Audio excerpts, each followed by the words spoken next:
جتنی محنت صحیح ہوگی آدمی کی اتنا اس کا دل متوجہ ہوگا. اس لیے اصول آداب اس لیے بیان کیے جاتے ہیں کہ محنت کا رخ ہمارا صحیح ہو جاوے.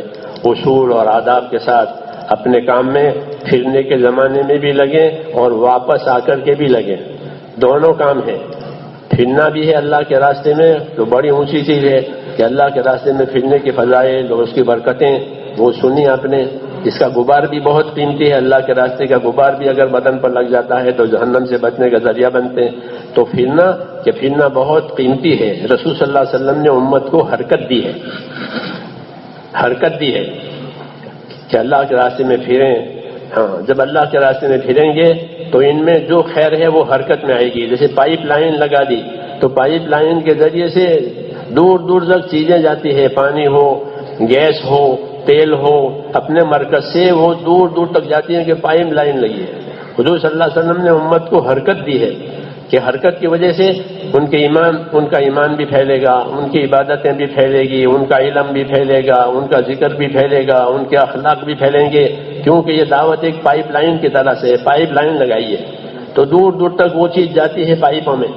ایسے ہی دعوت کے ذریعے سے حرکت دی ہے حضور صلی اللہ علیہ وسلم نے امت کو، تاکہ امت کے لیے جو خیر آسمان سے نازل ہوئی ہے وہ خیر دنیا میں پھیلے.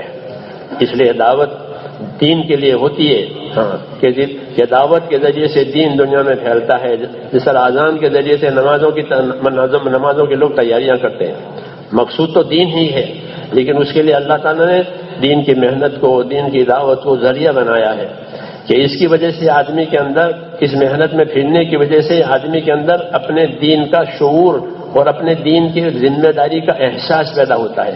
ورنہ دنیا کے اسباب میں غفلت میں رہ کر کے اپنے دین کو بھول جاتا ہے. ایک چکی سے مثال رکھتا ہے. چکی جانتے ہیں؟ چکی اسلام کی تو تشبیہ دی گئی ہے چکی سے. اسلام کی چکی چلے گی تو چکی سے اس کی مثال ہے. چکی کے دو پارٹ ہوتے ہیں، ایک پارٹ حرکت کرتا ہے، ایک پارٹ ثابت رہتا ہے. ایسے ہی امت میں بھی دونوں باتیں ہونی چاہیے کہ حرکت بھی ہو اور حرکت کے ذریعے سے جتنا دین ان کو ملے پھر اس پر استقامت اور پابند ہو. جب یہ دونوں باتیں جمع ہو جائے گی تو پھر چاروں طرف ہدایت پھیلے گی. جیسے چاروں طرف آٹا گرتا ہے چکی چلنے کی وجہ سے، تو اسلام چکی سے مشابہت رکھتا ہے.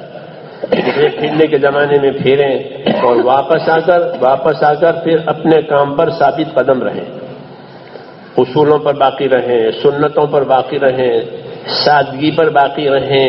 یہ چیز باقی رہنے کی ہے تاکہ دین باقی رہے. پھرنے کا زمانہ کہ یہ حاصل کرنے کا زمانہ ہے کہ اس میں حاصل کرو یقین کو، اخلاص کو، اور امت میں گھس کے کام کریں.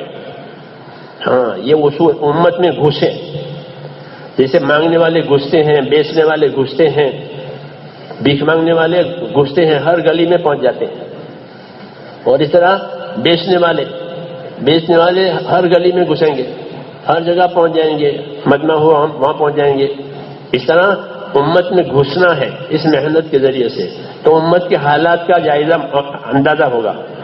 اگر گھسیں گے نہیں تو کچھ نہیں ہوگا، اوپر بات ہو جائے گی.